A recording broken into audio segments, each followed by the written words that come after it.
Help, I need somebody.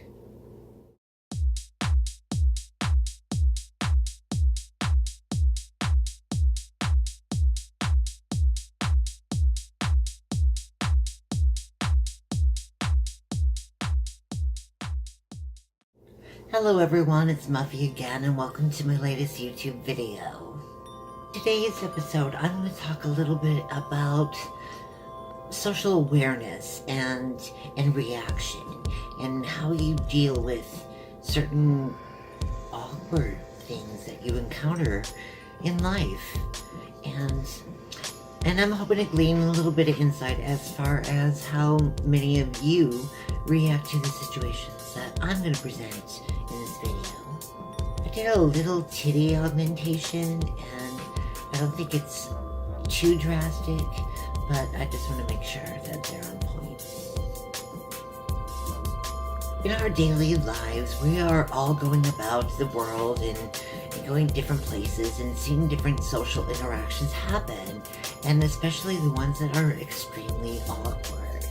Some are downright violent. And in this day of social media where everything is broadcast on a 24-hour spectrum, how do you react to certain events or social situations that are awkward? I think back on the days of when, you were at a department store, grocery store, somewhere out where the public is out in masses, and you would encounter a child that is just going berserk, and the parents were doing nothing about it. They were just letting it happen. It used to be that somebody would come up and say, excuse me, you need to bring your child in. Well, nowadays you can't do that because the child could be autistic. It could be that they're freaking out because of their condition. Or it could be that they're just an unruly child and the parents are going to say, fuck you for getting involved in my child's life. The dynamics of how we handle awkward social moments is changing constantly. So what do you do? I'm perplexed. I'm confused. I'm befuddled. I love using that word. So case in point, in our apartment complex, there is an older couple that lives above us in one of the apartments on the second floor, and they have mobility issues, and they seem like super sweet people. They're annoying because they often commandeer the laundry room that we have, and that's all I can really say at this point about them until yesterday. I woke up yesterday and went outside to have a cigarette because I can't smoke in the apartment per sugar daddy, and that's fine, nothing wrong with that. So I'm leaving the front entrance of the building to go outside because we have our patio door blocked off because it lets in too much cold air, and we have it sealed off because it's winter and I hate being cold. My titties can't handle it. So as I'm exiting the front, I realize that the wife of the couple upstairs is coming downstairs after me, and so I round the little area where our patio is, which is blocked out nicely so that I don't have to look totally presentable if I'm going to have a cigarette. And girls, I'm gonna tell you, going outside to have a cigarette and looking fabulous is not a thing. So I'm naturally undercover, hood on, bundled up, don't fucking look at me because I'm hideous right now. Stay on point, Muffy, stay on point. So as I'm sitting there enjoying my solitude, having a cigarette in the morning, I start hearing this, where are you? Where are you? Where are you? Where are you? And it's constant and it's loud. It's like the whole neighborhood can hear it. And I'm like, did somebody lose a dog or a cat? Honestly, I was starting to get concerned. Because when it comes to an animal like that, I mean, even with our fucking cat puppy, I would be dismayed if she got out into the world. The bitch can't handle life like I can. As I am sitting there finishing my cigarette, I keep hearing this over and over again, and it's nonstop. It's, where are you, where are you, where are you, where are you? And it's coming from distances. It's coming closer. It's fading away. It's a cry for help. And I was like, Muffy, you've got to do the right thing. You've got to do the right thing. So I stomped up my cigarette and I walked around the partition that separates our patio from the rest of the world, and the wife is standing over in the distance, and she sees me, and she goes, oh, and I was like, okay, and then she continues on, where are you, where are you, where are you? And my heart just sank. How do you react in a situation like that? Do you continue to let this behavior continue? Do you try to contact somebody to help with the situation? In that situation, the husband, whom I'm assuming is who she was looking for, was not there. Their vehicle was not located outside their usual parking area. So I was thinking that she's wanting to be retrieved by her husband. And, it broke my tiny little heart. But what do you do? Now I think about a lot of things that occur in society. And we are often prone to just recording strange and unusual behavior in society and posting it to social media, and in hopes of going viral, or if that's not your intention, just to show social awareness about certain things. The point of this video is, how do you react in a certain situation where you don't have any control over what is happening? God, I love this hair.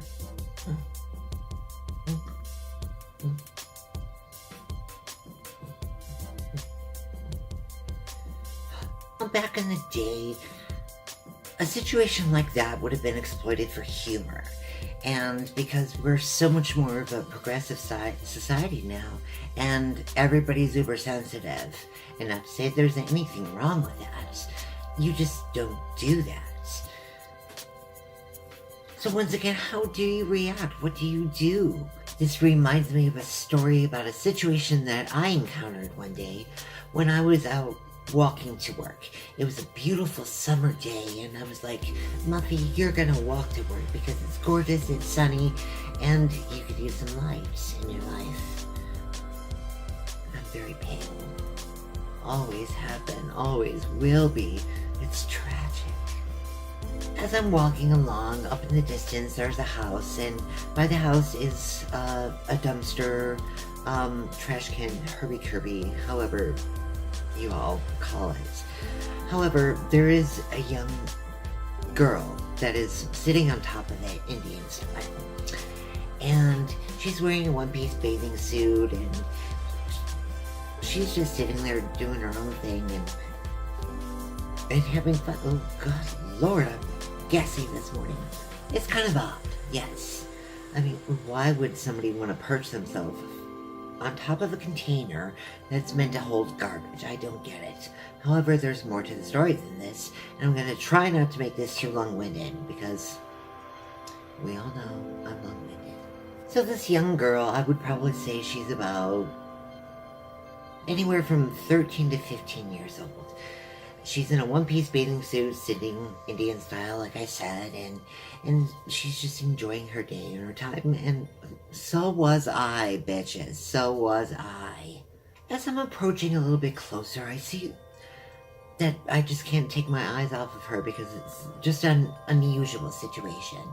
And then I see that, she's kind of looking down, and her hands are in her pelvic region, and she seems to be fiddling. Not entirely appropriate. So I'm a little bit feeling bleh, awkward, and like I don't want to be a part of this. I don't want to be witness to this. So I'm diverting my eyes down to the sidewalk to my left as this is up on my right, and I'm continuing to go on about my day, but I'm looking up just to make sure I don't have to encounter anything super awkward. In those moments where I'm looking up to make sure things aren't super awkward, it is super awkward because she is fiddling. And I'm getting closer and closer, and I'm like, oh my gosh. It's like I'm dreading the fact that the parents are going to come out right as I'm passing by the house and noticing that I noticed this young girl fiddling with herself on the top of this dumpster, and then call me out for being, I don't know, like, why didn't you say something? Or, what you looking at, bitch? Something like that, you know, you just never know. I inch closer and closer and closer, and the dread is filling inside of me, and my anxiety levels are shooting up to enormous heights, and I'm approaching probably 5 feet away. My eyes are down to the left, and then all of a sudden I hear, hello. And being the person that I am, because I've worked in customer service for so long, between restaurants and retail, naturally I perk up, and here's the girl on the dumpster, hand in the air, a little bit deformed, with blood on her fingertips. And I freaked. Oh, I just kind of darted off a little bit. Once I got to work, I did use the situation as humor, as awful as that sounds. Even back in those days, which was like 7 years ago, I mean, it was still kind of okay to make fun of people. But obviously it wasn't a situation to be made fun of. So I'm paying a lot of guilt in my head about the situation. I had a videotape that and posted it. Would the parents be under question for child neglect or child endangerment? You've got to think about those things.